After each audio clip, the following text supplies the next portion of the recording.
48 is on absolute value functions. So I just used to teach this kind of at the very end of the year, but there is some value in teaching it now because we do use absolute value when we talk about speed, right? It's the absolute value of velocity function and so on. So it says sketch rough graphs of the areas represented by the integrals without using a calculator and then solve. Okay, so absolute value functions are actually two separate functions. It's a piecewise function. Do you know what I mean by a piecewise function? So you could come up with the two piecewise functions and then break it up that way, but usually the easiest way to do these integrals by hand, like if it was on the non-calculator section, is to just sketch it out, okay?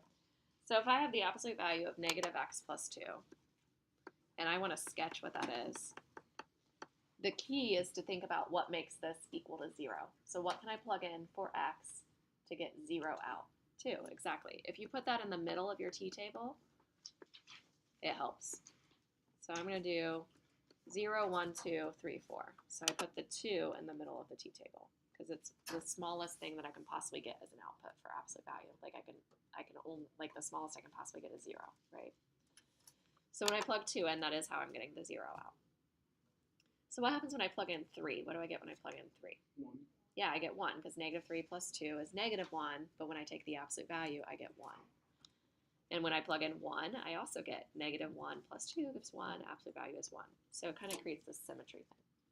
So how about 0 and 4? 2 and 2, yep. So when I sketch out this absolute value, I know it's going to be a V shape. So I have 0, 2, 1, 1, 2, 0, 3, 1, and 4, 2. But I'm going on the interval negative 3 to 4. So I'm good on the 4 part because that's where it's stopping. But what about negative 3? What happens when I plug in the negative 3? 5. Yeah, I get negative 3 is 3 plus 2 gives 5. Absolute value is 5. 1, 2, 3. So I'm going to go all the way up to a height of 5.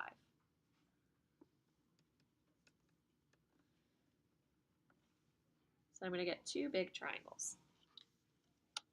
And we know that the integral is saying basically find the area as long as this function is above the curve, or the x-axis, which it is. So we're finding the area of this triangle, and I'm adding it to the area of this triangle. Easy enough? Just geometry, right? So I'm going to have 1/2. The base was 3 plus 2, so 5, and the height was 5. And then I have plus 1/2. The base was 2, and the height was 2, right?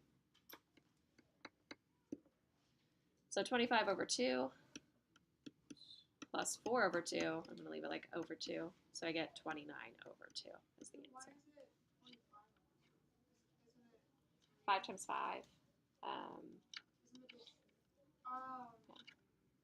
Yeah. How'd you get to past, like, 0, like, yeah, 0, 2? Like, to the left, how'd you get that point to the left? I plugged in negative 3 in my table, and I got 5 out. So I knew that I had to go. Because I'm starting from negative 3, and I'm finding the area until 4. Okay. Okay, so the next one, so this one says negative 1 to 5. So you could just do the values, like all the values between negative 1 and 5. Or you could kind of just, do the trick that I was telling you. So this one's a little bit tricky, though, when you think about what's going to be 0. What do you plug in? Yeah, 3 over 2, right? So it's going to be kind of between that 1 and 2. 1.5. But that's how I'm getting 0 out. Okay, so you can know that. Let's find some other points. So how about when I plug in negative 1? I get negative 2 minus 3. Yep, I get 5 again. What about when I plug in, I'm trying to go all the way to 5. What happens when I plug in 5? What do I get? 7. Yeah, 2 times 5 is 10, minus 3 gives me 7. Can you just pick triangles from here? So yep, you can make your triangle right there. So you don't even have to do the t-table. You can just know a couple points. You're good to go. So just do the 2 endpoints? Like The 2 endpoints, but you also need to find where it's hitting the 0 as well. So hitting the x-axis. Okay, so that was at 1.5. Do you all see that when we set 2x minus 3 equal to 0, that's how we're getting 1.5? Okay, so we want to know this distance. A little tricky, what is it? 2.5, right? Because you had 1 on the left and then 1.5. So 2.5, we had a height of 5. This other one, so if I go 0.5 and then 1, 2, 3 over, this looks like 3.5 and 7. Makes sense.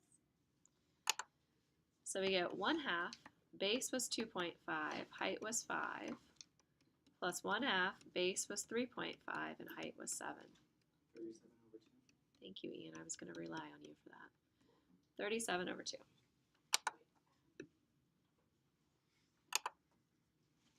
Oh, jeez. I keep crossing out that 6. I'm trying not to cross out the 6, but my pen is not. Right. Okay.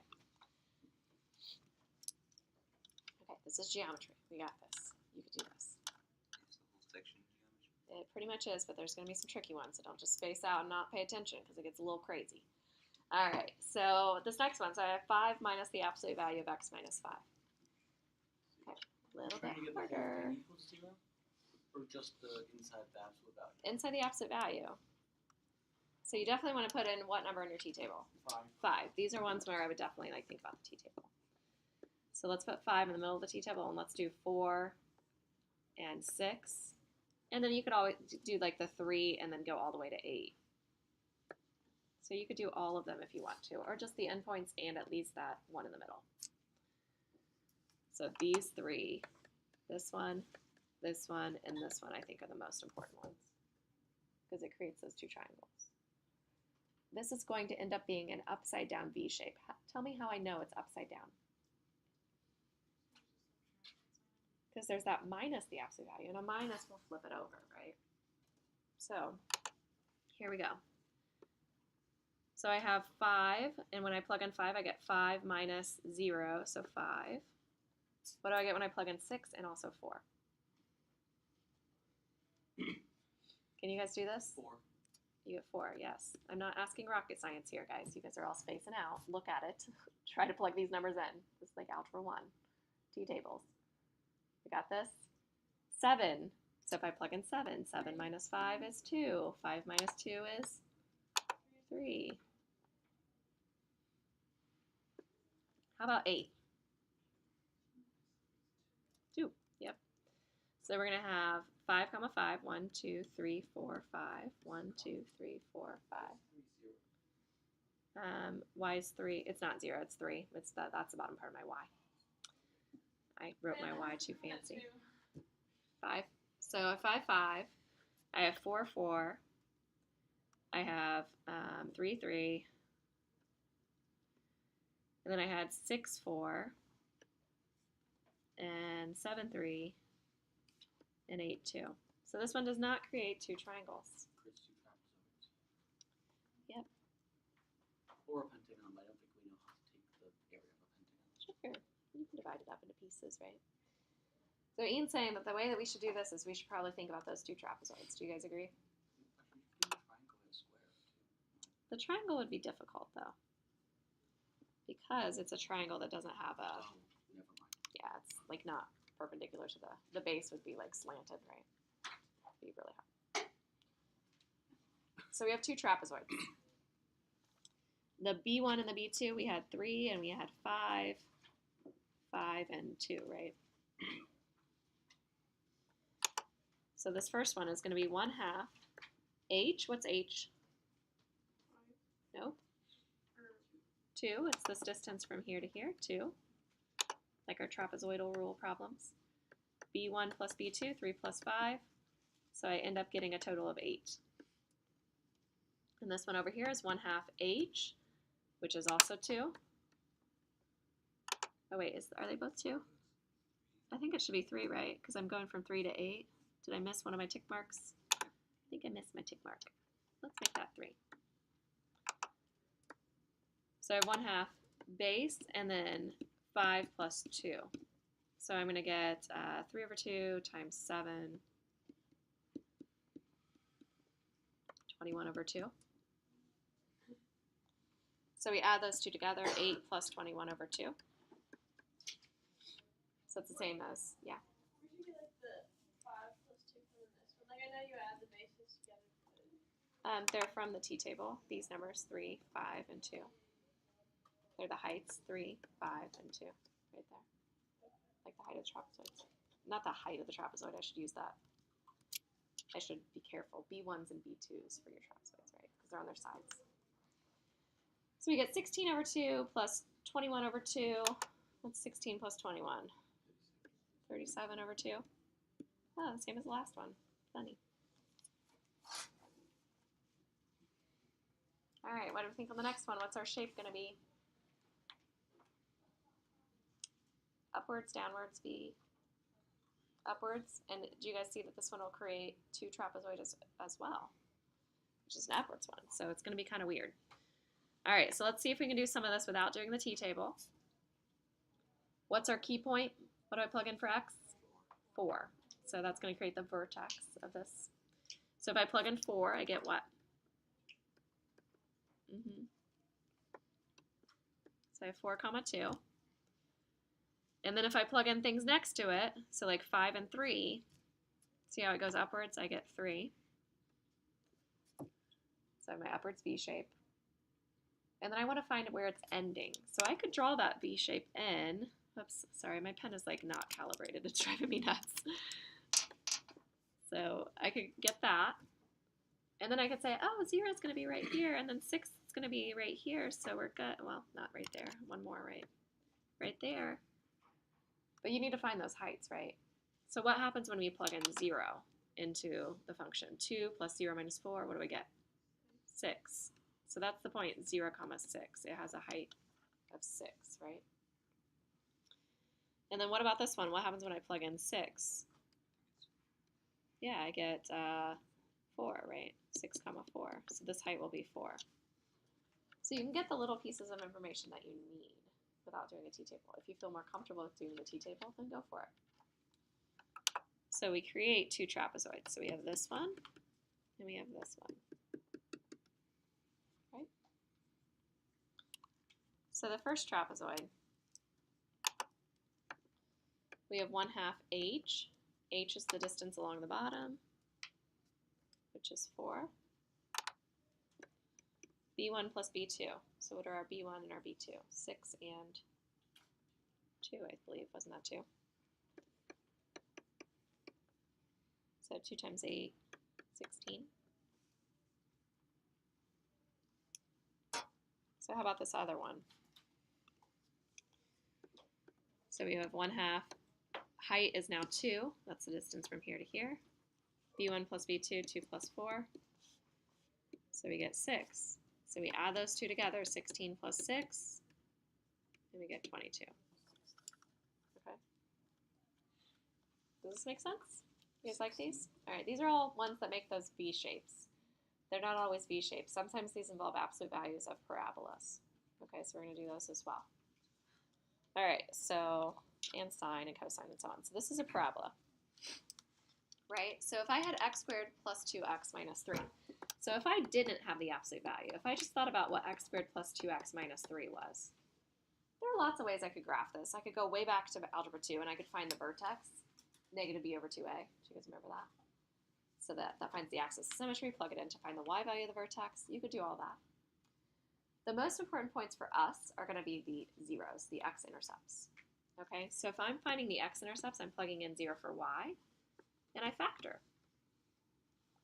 When I do, I get x minus 1 and x plus 3. So I get x-intercepts of positive 1 and negative 3.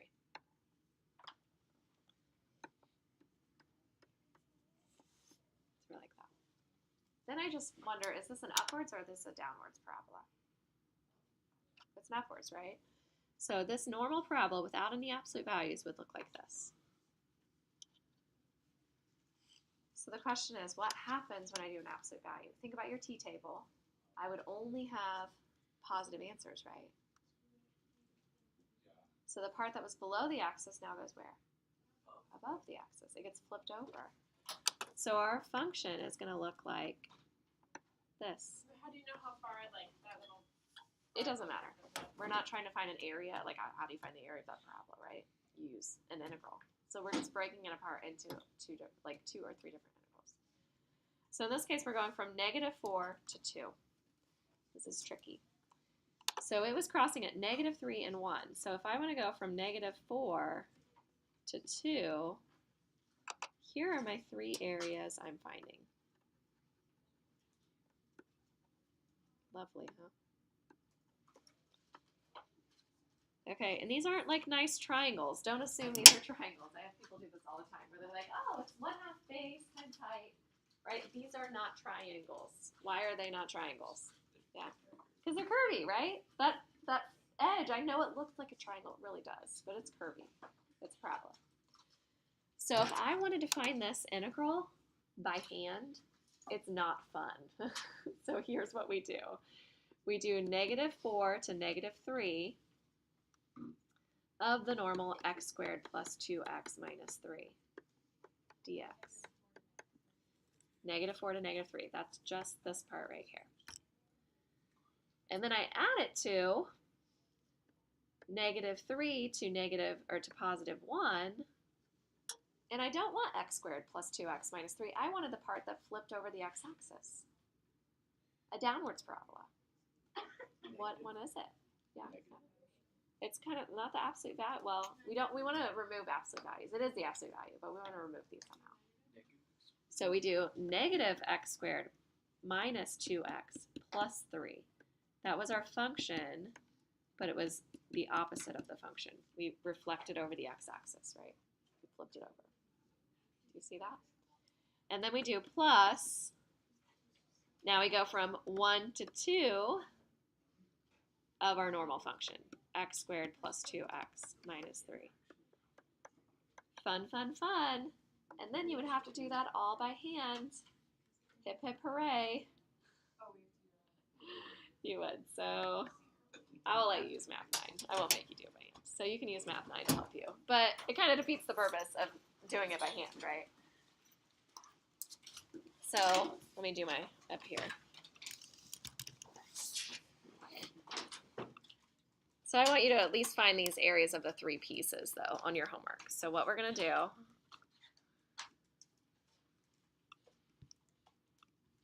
I think this is going to give me my old Math 9. Yeah, this one gives me, the one on my calculator on the screen gives you the F in end. You guys probably have the fancy one, like with the integration sign. It's okay if you don't. So I'm going to put in the x squared minus 2x, oh no, wait, was it plus 2x? Plus 2x, and then minus 3. And then I have to do comma, x, comma, and the x goes from -4 to -3. You put the absolute value in that. Nope, I'm not. I want you to find these 3 separate pieces as if you did it by hand, okay? So when I do, I get 2.33333. I'm going to do math 1 to change it. So I get 7/3. So this first one is going to be 7/3. You know how to change to a fraction? Yeah. Did you just like put the answer you used to? So do you have x squared plus 2x minus 3 that you're integrating? We're going from -4 to -3? Yeah. All right, so that's the first piece. And then the second part, if we don't want to type it again, some of you guys have calculators where you can go up. Notice how I'm pushing up and it's not taking me up. It's so sad. You can do second enter. It pulls up the last thing you did. Clear. And then do it again, second enter. And now you can edit it. So if you wanted to go from -3 to +1 now, I would do that. And I get this one. Oops, I guess it's the negative of that, isn't it? So let me do second enter and make it all negative. I don't have to make it all negative. I could just change my final answer. Hang on. So that would be minus, and that would be plus. So I get 10.66666 repeating. So I'm going to do math 1, and that's going to be 32/3. So that's the second one. All right, did you have a question? I got the same calculator up here. You're not looking? All right. So let's do it again. So math 9. So let's do this last one, the one that goes 1 to 2. So I'm going to do x, the x t theta n squared plus 2x minus 3. And then I do comma. I have to put that x in, Katie. So x, comma, 1, comma, 2. And then hit enter. Yeah, I figured out that part was just like the getting back to like. Okay, so I do math 1 and I got 7/3. If I want to go back to that to edit, I do second enter, clear, and then I do it again, second enter, and then I can edit it. So it pulls up the next to last entry. So we have 7/3. So when I add those together, what do we get? 46/3. All right. So now let's go to the calculator and let's do it the other way. So what if I just did math 9 and I used my calculator button, I did math, number, absolute value, and then I put it in. So I do x squared plus 2x minus 3. So I put the absolute value in, and then I do comma, comma, x, comma, and it goes from -4 to 2. So it's like I'm doing it straight from the very beginning. Oh, -4 to +2, right? I should get the same thing. So 46/3, which is, it's thinking. It's like 15.333333631. So your calculator is Probably still good. is lying to you, actually. Your calculator is telling you 0.333333631. Your calculator is doing like a rectangular method, just a whole bunch of rectangles. It's not doing an infinite number of rectangles, though. And sometimes it lies. So we're thinking that this should be 46/3 because we did it by, well, pretty much by hand. It is the same. So see how 46/3 was the, oops, it's that. Okay, so your calculator lied to you. Okay, do you understand what I'm saying? So you could write 15.333, like three threes, 15.333. That would be a correct answer on the AP test if you're not sure. I would probably write it like that. Yes, Katie. Also, I got kind of confused on like where you were getting like the integrals from. Like you got -3 to -4, and then 1 to -4. From the picture. So I found my x-intercepts first, so we'll do another one. I found these x-intercepts, but I was going from -4 to 2. So I have to do the -4 to -3, and then I have to do -3 to 1, and then I have to do that. All right, so same thing here. So we're going to write our parabola. So we have y equals x squared plus 3x minus 4. That would be the parabola without the absolute values around it. And we're going to find its zeros. So I'm going to have x minus 1, x plus 4. So I get x equals 1 and I get x equals -4. But -4's not on our interval. That's okay. So when we sketch it out, we know that we have an upwards parabola normally. So here's the one without any absolute values. So then again, what's going to happen when you do the absolute value? The part that was in the middle is going to flip over. That's what's going to happen. So it's like that.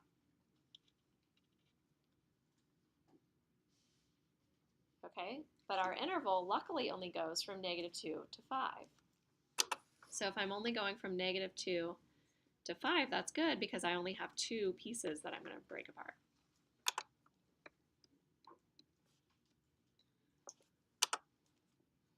So it's going to look like this.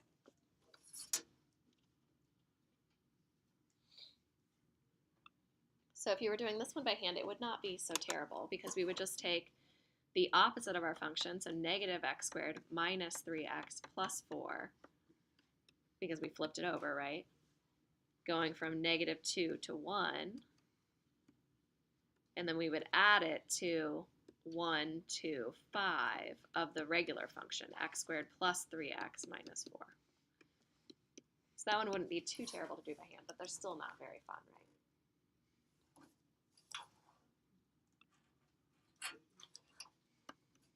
And then for the second one, I get like why you did 1 to 5, but then it's like you did the opposite signs.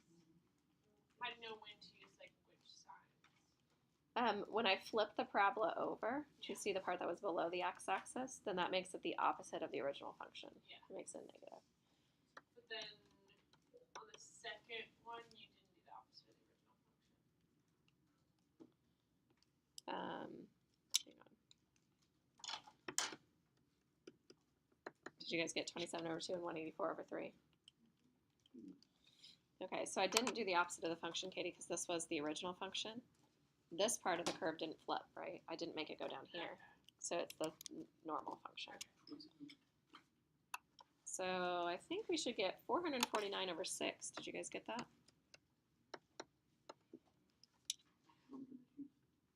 Okay. Which is 74.833. were writing the approximation. Yeah, I would prefer that I see each piece of it, so I know that you know how to break it apart, because it will be super important when we talk about Wait. velocity, speed, acceleration, If you all of plug, those. if you just do it, I used to do it by hand. I guess I plugged in like 5. Then you didn't get the same thing. I got 30. I don't know. Did anybody else get 30? You No got one else those numbers. gave by Yeah, actual. that's okay. You probably made one little mistake. Check back through. All right. So this next one, cosine of x. Yeah. So on homework, we use math 9 as long as we show the two. I want to see the separate parts. Yeah. So I want to see each individual answer. Okay, good. Please. All right. So cosine of x. So cosine of x we know looks like this. And it's crossing. Think about where cosine is equal to 0 on your unit circle. Cosine equals 0 at pi over 2 and 3 pi over 2. So we're going from negative pi to pi over 6. So we got to go backwards. So this is negative pi over 2.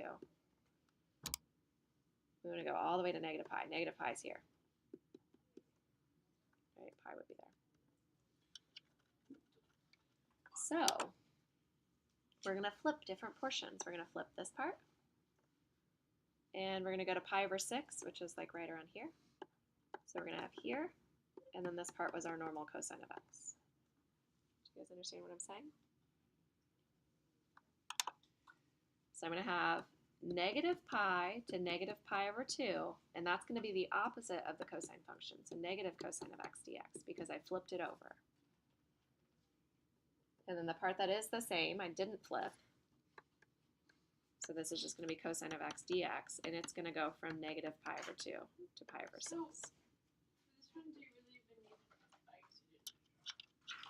the This one I would, pi over because that's where it's saying it's going, pi over 6.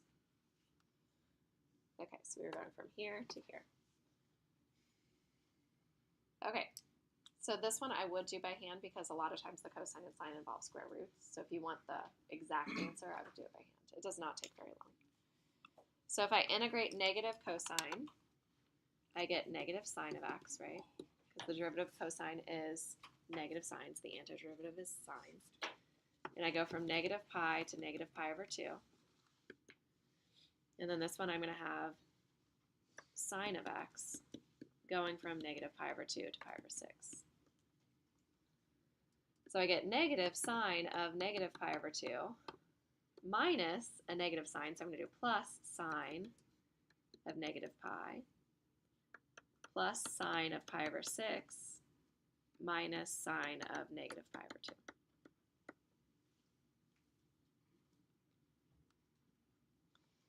So what's sine of negative pi over 2? Negative 1. So I have negative, negative 1. So 1. Sine of negative pi? 0. Sine of pi over 6? 1/2, right? And then minus sine of negative pi was that negative 1 again. So you get 1 plus 1 plus 1/2. So 2.5 or 5 over 2. That's our answer, 5 over 2. All right. So same idea on this one. Do you think you feel good with the sines, cosines, drawing it out? All right, let's do this one. So it says sketch rough graphs of the areas represented by the integrals. Write a new integral that does not use absolute values and solve. You may use a calculator to help you. Okay. These ones are parabolas where, what are the x-intercepts, right? Does this make sense? Looking at x squared minus 6x plus 3, it doesn't factor. So this is where you would need to store values if you were doing it without using, I mean, I would just use the absolute value, right? But sometimes it's going to say, like, how long is the particle moving to the left? How long is it moving to the right? And you will need to find those intersection points. So I would just graph it. So go to your y equals and put in the x squared minus 6x plus 3. Absolute value, right? Nope, I'm just going to graph it just like normal. And I'm going to find those zeros. So I would find second trace 0. Oops, I did value. Second trace 0 is option number 2. So get on the left of what you want, get on the right of what you want, get exactly where you think it is, So it looks like 0.55051026. That's going to be what I store as A. So I'm going to write A equals 0.5505 something something 1026. Okay. And I've taught you how to store this. Some teachers don't know how to store these. It shocks me. I feel bad for their students because they're missing points. You guys, we know how to do this. So I'm going to do second, quit. I'm going to hit the xt theta n button and hit enter. And when you do, that number comes up. Do you guys see it? So we're going to hit stow, the xt theta n, the x button. And I'm going to do store. And I'm going to store it as alpha A. Hit enter. We haven't done this before? Yeah. Your plot 1 is highlighted. We're using it for stats. So hit y equals and then deselect plot 1 in the top corner. So I got the x2 theta. You did hit another button. I'm sorry, you just said. Do you not hit the X button? That's not the button you hit when you graph. You always do the No, alpha I'm X. sorry, when storing. Yeah, so hit the button. So hit it, hit enter. That number that we just found comes up. And then do stow, alpha A. Wait, oh, if you type in X, it'll just come up with that? Yeah, if you hit the X, the alpha X, it will, but alpha X is not something you want to use regularly. All right, so if we go back into our graph, let's find the other one. So I'm going to do second, trace. I'm going to find that 0. So I'm going to go find the other 0. I'm going to do left bound, so get on the left of what you're trying to find. Then I go over to the right, get on the right of what I want, and then guess, get exactly where you think it is. And I have 5.4494897. So I'm going to go back to my main screen. I hit X again. I check, it comes up, right? So now I do store alpha B. So tell me these numbers. So B equals 5 point what? 4494897. Okay. So as long as you've done that on your calculator, and you know, so it was crossing there and there. So the function that we're using is the absolute value of that. So we know that this part flipped over from where it was before, right? Then when I write it out, I can use those A's and B's. So as long as I've written A is equal to this, B is equal to this, then I'm good. I could also be fancy and I could say let f of x equal x squared minus 6x plus 3, and I could avoid writing that out. So I could say, oh, I have my f of x function going from -2 to a, and what was 8? Okay, so I'm going to do -2 to a for f of x. And then I'm going to do from a to b of what? Negative. The negative of all that. So I'm going to write negative f of x. And then I'm going to do from b to 8 of the f of x. That would be writing it as separate functions. Okay? And like I said, this will be important when we get to velocity, position, and so on, because we need to know where it's changing directions. If this was a velocity function, that's where it's like moving. Like if it dipped below, that's where it's moving to the left, right? Or moving down. So now do We need to know those. the math line. And then you would find it. So if I was to just gonna, I would find each individual thing, but we can actually, on these ones, I'll just let you put it in with the absolute value. So do math, number, absolute value, but I at least want to see it written as the 3 separate pieces. So we're going to do absolute value x squared minus 6x plus 3.